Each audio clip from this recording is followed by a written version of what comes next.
He depends for his power on his ability to make the players powerful, to lead them.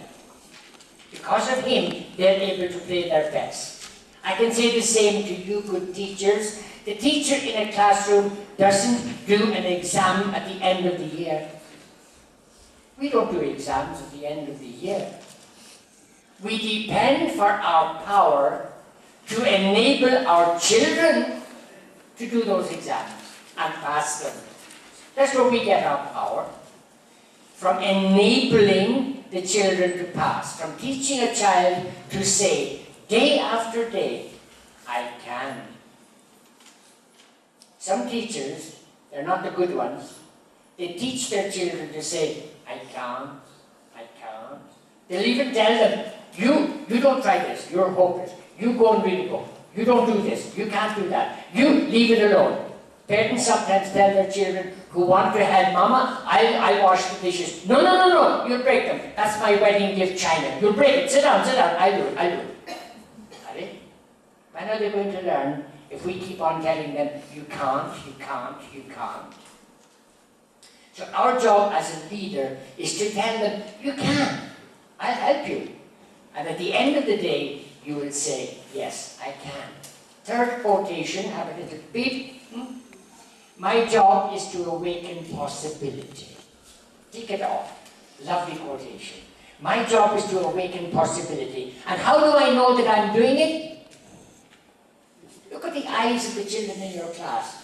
If the eyes are half closed and the child is half asleep, don't blame the child. No, don't blame the child. Bow your head and say, oh my God, what's wrong with me? Yeah, don't blame the child.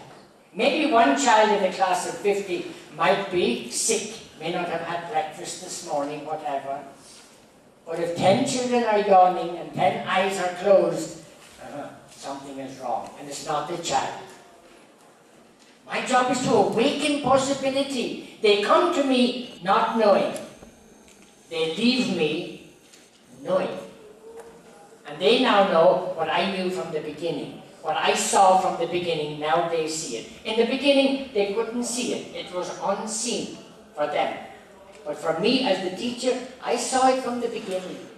All my children are going to pass. Oh yes, all my children are going to pass. And I know it because their eyes are shining. If I have 5 minutes in a new school that I've never seen before, I can tell what type of teachers are there.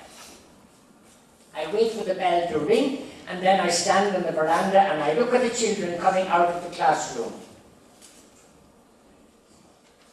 I look at their eyes and I say, wow, lucky kids, they've got a good teacher. How do I know? The eyes. The eyes tell us stories that many people miss. The eyes, they're like magic. They tell us 1,000 things. You parents, you know from looking at your children's eyes. My granny used to know when I was telling a lie. I used to tell good lies when I was young. But my granny always knew that I was telling a lie. Now I know how she knew, but then I didn't know. I thought she was very clever or magic or something. She was looking at my eyes. When we tell lies, the eyes are the giveaway. Unless I'm a hardened criminal. Number 4 quotation on your page.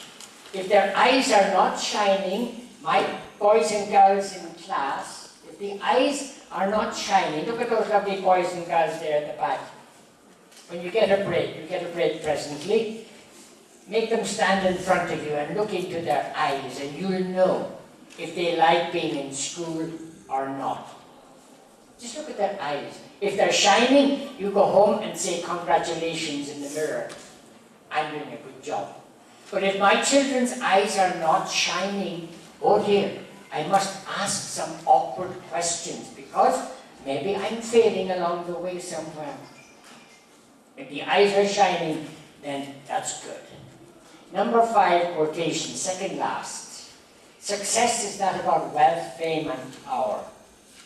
Success for a teacher is about how many shining eyes are around the teacher.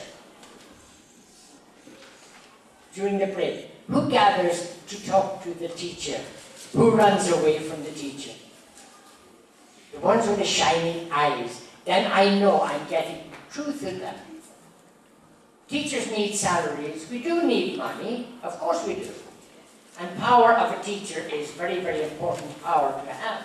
But these are not the important things compared to the amount of shining eyes in my classroom or in my living room at home. You'll notice that all the things I'm saying, and you're nodding your head, is not because I'm teaching you something new. I'm not. I'm not. I'm simply putting nice words on what you know already. And that's why you're nodding, because you already know it. Now I only want you to be convinced of it. It's true. Your wisdom is correct.